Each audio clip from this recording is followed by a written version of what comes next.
Hey, it's so good to see you today. Let me pour you some tea and tell you all about my trip. What would you like to know? Thank you. First, I was wondering how and when you decided to do this trip. Yeah, I've always loved bike rides and have always pushed the limit, even as a kid, of how far I could ride and trying to find new places to go. So in some ways, doing an extended bike trip is just an extension of things that I love. I heard about the Greenbello Trail right when I moved to Poland and always had in the back of my mind that would be really cool to do someday, but I didn't think that I would ever really have the opportunity or the time. But this spring, having to cancel a trip to the States and with my car being in Hungary when borders closed, I was trying to think of what I could do this summer to really find that adventure and rejuvenation, and decided that a big bike trip would be the thing to do. So I decided about 3 weeks before I started the trip. And what training did you do beforehand? I've been doing a lot of working out really since the beginning of this year with workout videos, a little bit of weightlifting, adding in bike rides as it got warmer this spring. So I was already doing a lot of kind of regular training.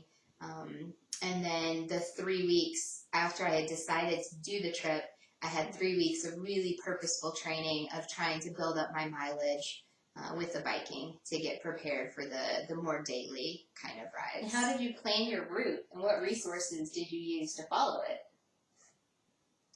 So my primary route was the Greenbello Trail, which was a European Union development project about 10 years ago. It's pretty well marked. There's signs for the trail. Sometimes there will be signs showing the percent grade of elevation of an upcoming hill. There's also an application that you can use for the Greenbello route where you can look up places to stay and tourist attractions and where bike shops are and all kinds of things along the route.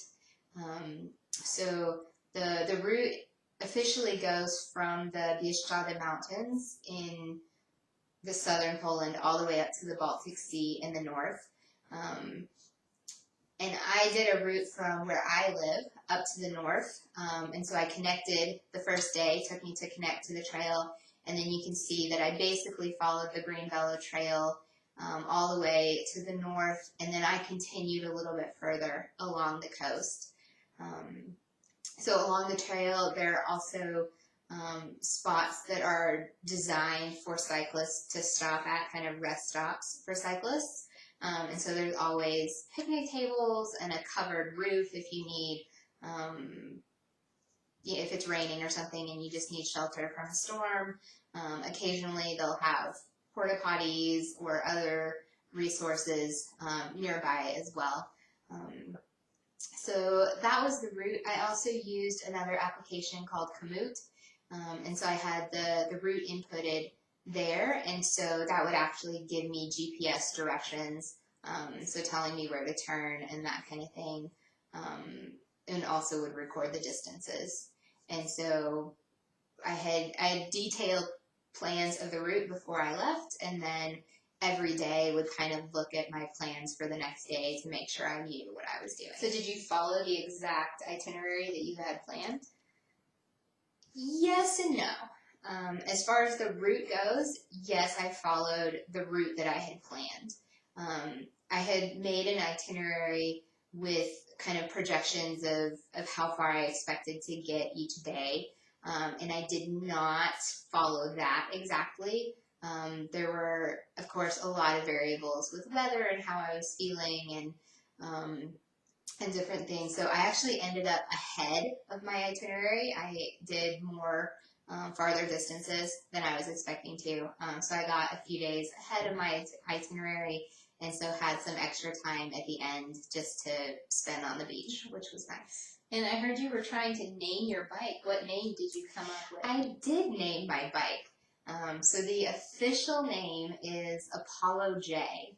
Apollo is for the Apollo space program, specifically Apollo 13.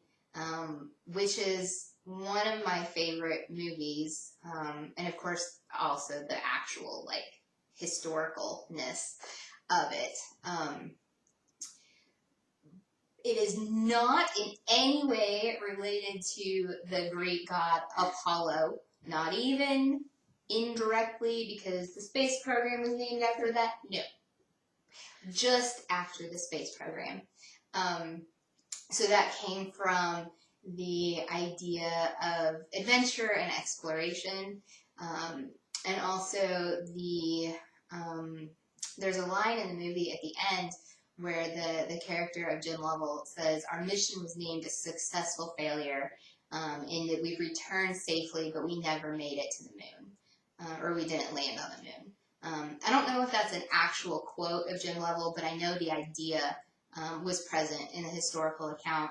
And so I really wanted to take that attitude too of, if I don't actually make it to the Baltic Sea, that doesn't mean that I failed.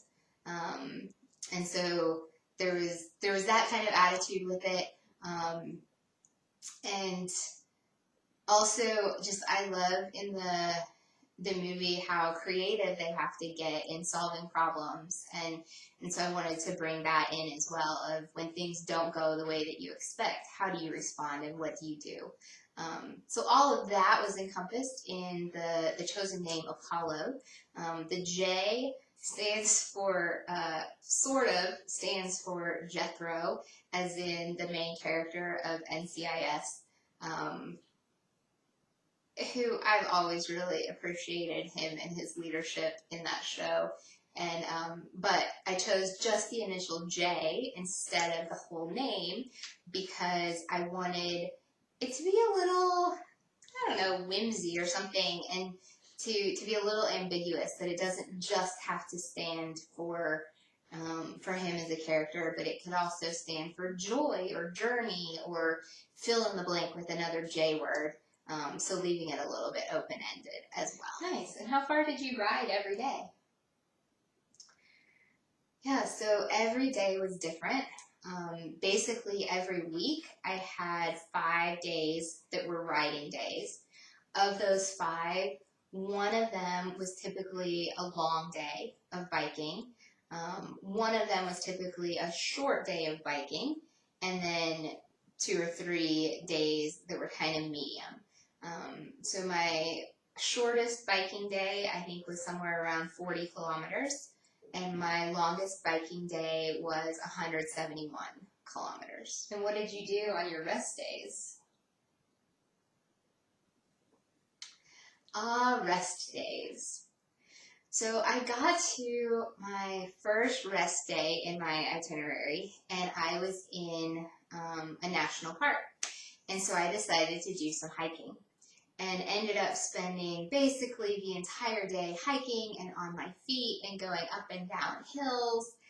And I got back that night and said, this was not a rest day.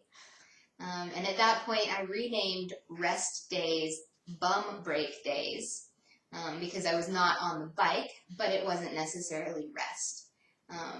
So I also started calling those explore days. But then I would also have days that were rest days. So my explore days would be hiking. I had one explore day that was kayaking, just walking around a town or a beach or something for explore.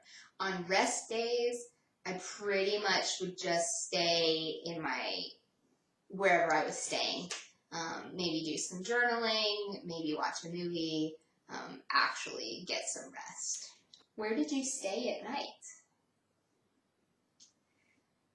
Where did I stay? I did a lot of camping. I had 18 nights that were in my little tent. Sometimes in campgrounds that were pretty crowded and lots of people. Sometimes a little more secluded, often by lakes. I had a few spots where I actually got to set my tent up kind of looking out over a lake, and so I could lay in the tent and still enjoy a pretty view. So those were really fun nights. And then on nights where there wasn't an option for camping, I would either look for a guest room or a hostel, something like that. A couple nights I stayed somewhere that had a shared kitchen, so I was actually able to cook something, which was fabulous. A couple nights I had my own bathroom, so that was exciting. And then at the end of the trip, I got slightly more extravagant and stayed in an actual hotel for a couple days up on the beach before heading home. Did you ever, on this trip, take transportation that was not just your bicycle? So part of the official trail at the river crossings, I had to take a ferry. So I had, I think, two small river crossing ferries. And then when I got closer to the sea, I had two more ferries that connected me to other places where I wanted to be. And then to get back to where I live, I took a train. So in Poland, you can buy a bike ticket for the train. Not every train, but trains that have available bicycle tickets. You buy a ticket, and then there's places for your bike to go in the train car. And so then I brought the train back south. It took me 35 days to get there, 1 day to get home. And what did you eat? Yeah, I might do another video more specifically about my food. But basically, every day I had some food on my bike with me that I could eat, nuts and peanut butter and oatmeal and different things on my bike. I would usually make 2 stops each day for food. One would be at a little grocery store, and I would usually buy some deli meat and cheese, maybe some yogurt, and have that as part of a meal right then. Some fruit and veggies as well, things that wouldn't just last as long-term bike food. And then I would have 1 restaurant stop each day as well. And what was the terrain like? Did you mostly ride on roads? Was it hilly? So I rode quite a bit on roads, but they were roads that were way out and not busy. If there were busier sections of road or roads that were particularly curvy, there would be an actual separate bike path next to the road. So some places it was nice and paved and bike pathy. Some places it was ride on the road but not a busy road. I also had a lot of gravel roads, sometimes big bumpy gravel, sometimes the smaller compacted gravel. I had some dirt roads, I had some cobblestones, quite the variety. And as far as hills go, yes, I had some. It was not mountainous, but there were more hills than I was expecting. Did you? So there was one place I was in the park on my hike actually, and I was able to look out over a hill that I had ridden the previous day. And of course it doesn't seem like a big hill to look at the pictures, but to actually be riding it, I was like, yep, I accomplished that. Did you ride in the rain? I did ride in the rain. It rained quite a bit. A lot of the rain was just kind of light sprinkles off and on. I had a few days that were pretty consistent rain throughout, but again, fairly light. One of my first days, it had been sprinkling really lightly, but I was watching the clouds and I could tell that there was eventually going to be a wall of water coming. And so I was kind of keeping an eye out for places that I could stop, and ended up finding a covered bus stop, and was able to pull in there within about 5 seconds of just a torrential downpour. And so hung out there for, 15 minutes or so until the worst of it had passed, and then continued on my way. It was not thundering and lightning, so I wasn't worried about that. I just got a little wet, which was okay. And did you get sore? I did not really get sore. I mean, I could tell that I was working my muscles and but took a little bit of time to adjust, but not in a bad way, sore. The one day of the trip that I took ibuprofen because I was sore was the day that I had spent kayaking. And that night, my arms and shoulders were just so uncomfortable. Um, so that was really the soreness that I had. So how was it traveling alone? Were you ever scared or bored by yourself? So I've done a lot of traveling alone through multiple countries and continents. And so in some ways to me it just seems normal. Especially on this trip, there were times I was so glad to be alone because I could go the speed that I wanted. I could take the breaks that I needed. I could eat what I was willing to eat, and I didn't have to worry about making sure somebody else was okay too. I also liked just being able to have the silence, and just riding and enjoying the trees and the nature and the sky, and just taking that time for prayer and personal worship, and not being distracted by conversation and other people.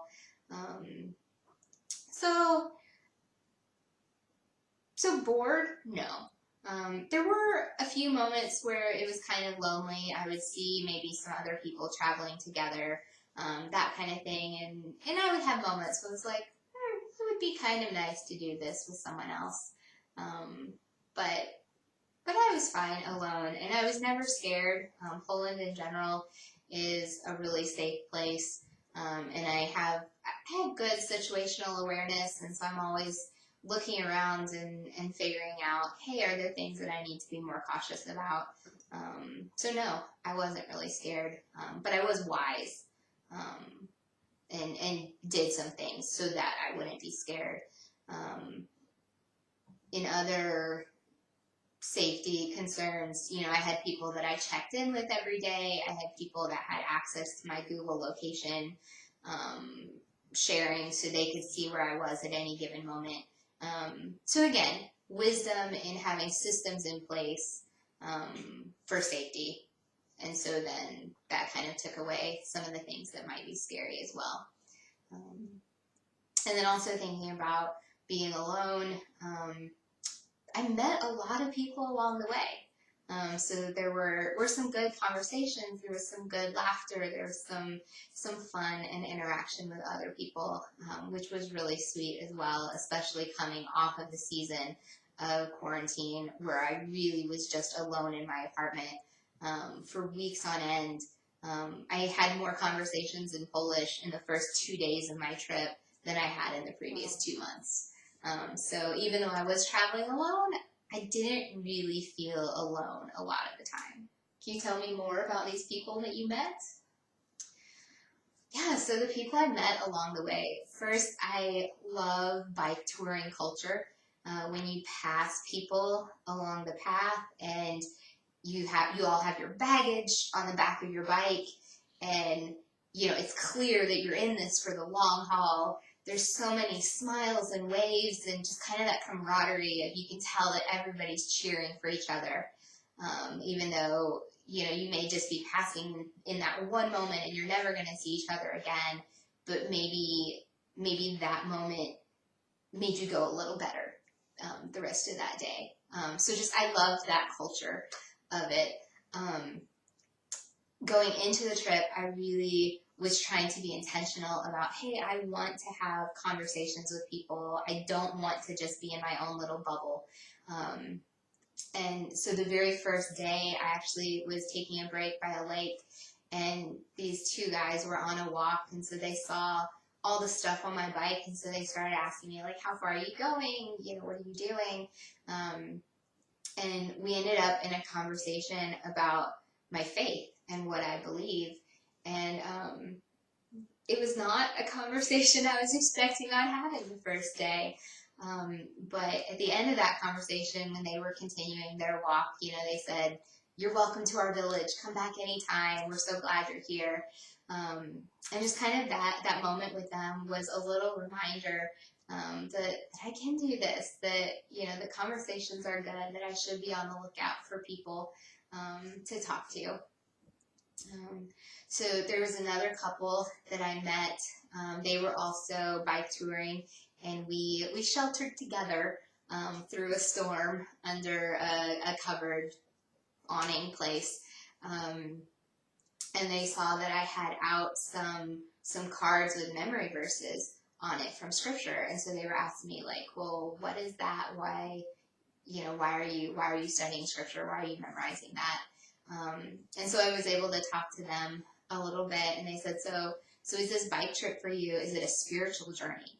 And a lot of people in Poland do pilgrimages to different places, and so I'm assuming that's kind of what they were thinking about when they asked that question. And so I was able to share, well, it's not specifically a spiritual pilgrimage, but because I have so much time in prayer and just alone with God during this trip, it's kind of turned into a spiritual journey trip a little bit as well. And so that was a cool conversation with them. I had some camping neighbors who really took care of me. It was cold one night, and the next morning they invited me over and they served me hot tea. And that night they invited me over for dinner, and I had a hot meal. And so just seeing their generosity and their care for me, knowing that I was in this tent in the rain all night. So there was another family that I was camping next to, or a couple actually, and I had just bought some extra Kleenex that day, but I didn't have space on my bike for everything that I had to purchase in the package, and so I took some of the little extra tissue packages to them.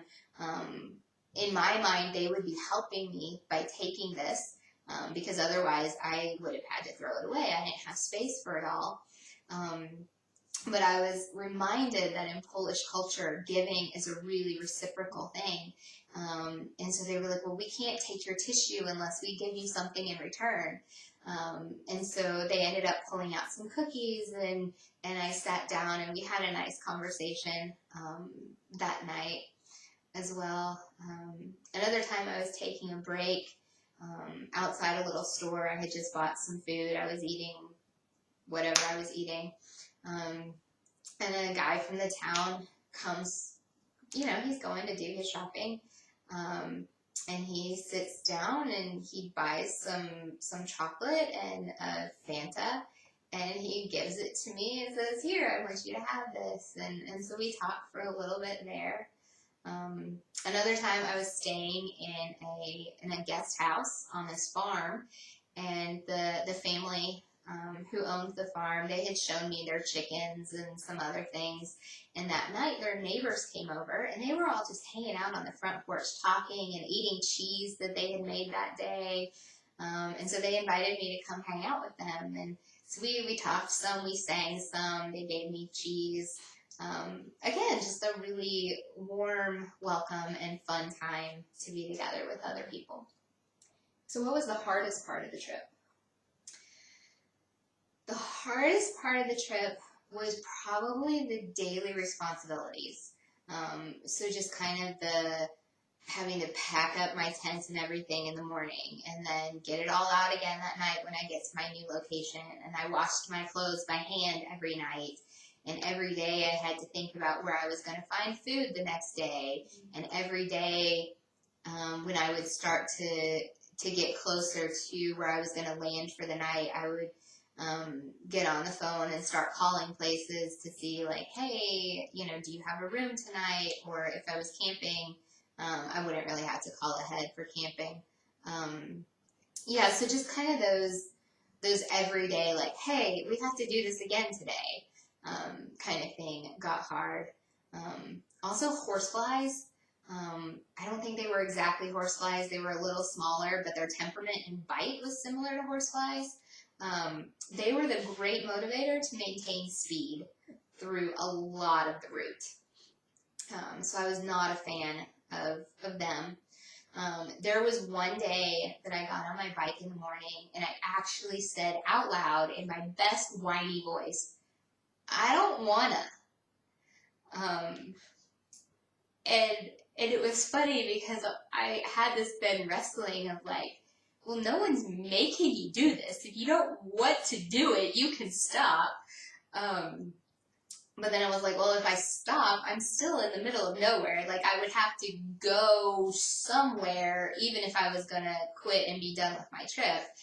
So I may as well go to my next destination. So there were days that it was kind of a mental challenge to be able to keep going.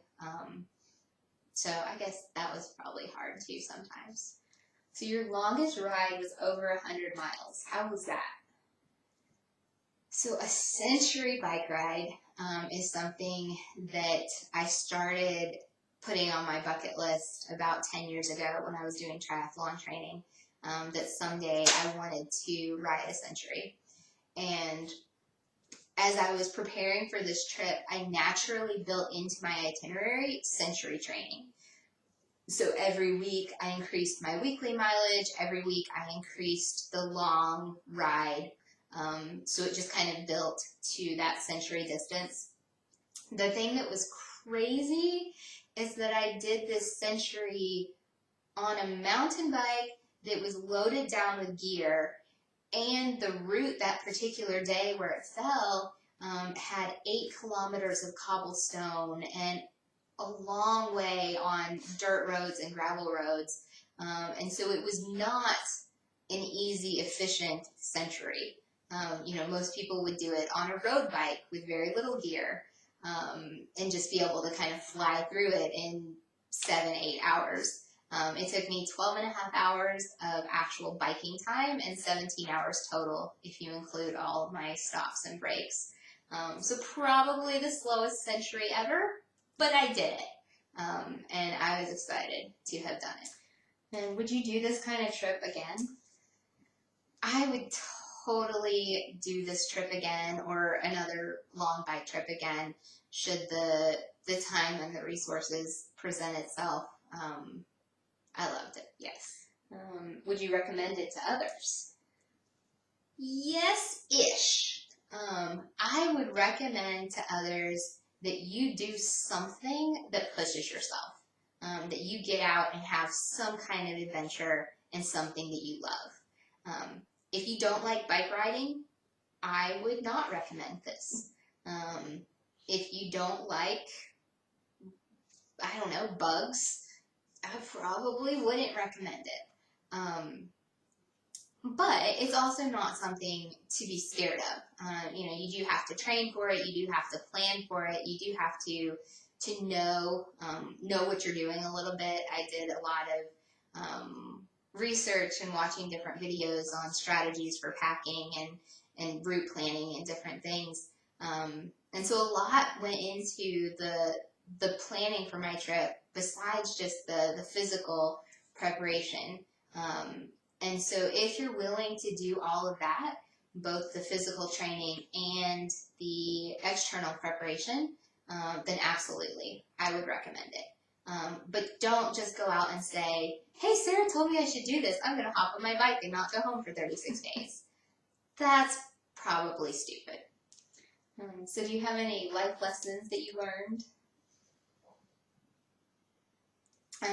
So there's this one place,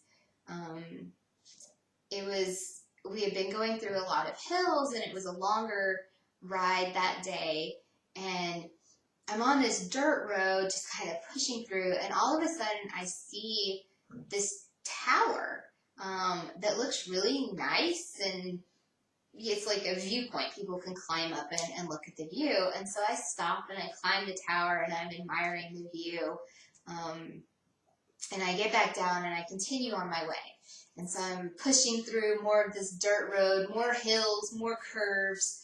And a little while later, I want to say maybe an hour later, I see this tower, the same tower, off in the distance. I was like, oh, that's cool. I can see where I was an hour ago. And I kept going, and I realized that the route was curving around, and I was passing the same tower again, but on the other side. And I kind of laughed and said, I could have saved myself a lot of work if, when I had been at the tower before, I had left it going this way rather than left it continuing to follow the trail. And so part of me was like, why? Why didn't I? Why didn't I know that that was an option? Why didn't I take that shortcut? And then I just kind of smiled, and I was like, the goal of this trip was not to take the shortest distance. If I had wanted to take the shortest distance to the sea, I would have gone straight north. But no, this trip was winding, and it was the views and the experience and all the things in between. And so I think at that point, it just kind of was that good reminder of like, it's not just about getting to a particular destination, but really being able to embrace the curves and the hills along the way. So that would be one thing. Also, when I think about the hills and the terrain, I mentioned earlier that it was not necessarily easy riding. There was a lot of dirt roads and gravel, and the hills as well. I had the statistics before the trip. I could have told you, this is how many kilometers are dirt road. This is how many kilometers are that. This is the elevation changes that you'll be doing. But it was different to see those numbers as statistics than to actually be experiencing the hills. And at one point I remember thinking, if I had really understood how big and long these hills were going to be before I started, I don't know that I would have chosen to do this trip. But being in it, being done with it, accomplishing it, I'm so glad I did. And I'm so glad that I wasn't scared off by the hills before I started. I also, thinking of hills, there was a hill on the second day, that I ended up walking my bike up. It was gravel and a little steep, and I think by a little steep, it said it was like 7% grade or 8% grade, something like that. And so I walked my bike up, and I decided at that point, I had a conscious decision of, if you get off to walk your bike, it's not cheating, it's not failing, it's just another way to get up the hill. And so that was really freeing too, because I tend to be kind of the perfectionist who always wants to do things the right way and the best way. And so to kind of be able to take that step back and say, no, right now the best way is to walk your bike. Because I didn't want to die of exhaustion at that point in my day. And so that was really freeing, really through the whole trip. There were several places where I got off and walked my bike. But there were also places that later in the trip, I had another hill that was 8% grade that I actually rode up. And so in some ways that was a marker to me of like, I may not feel like I'm getting stronger, but hey, look, I did this today and I couldn't do it on the first day. And so objectively, I think I was stronger. Maybe I just didn't feel like it.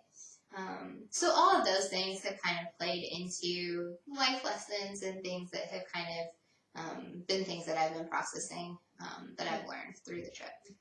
Thoughts from your overall experience? Yeah, the overall experience was amazing. There were times I was wet. There were times I was cold. There were times I was exhausted. There were times I was hungry.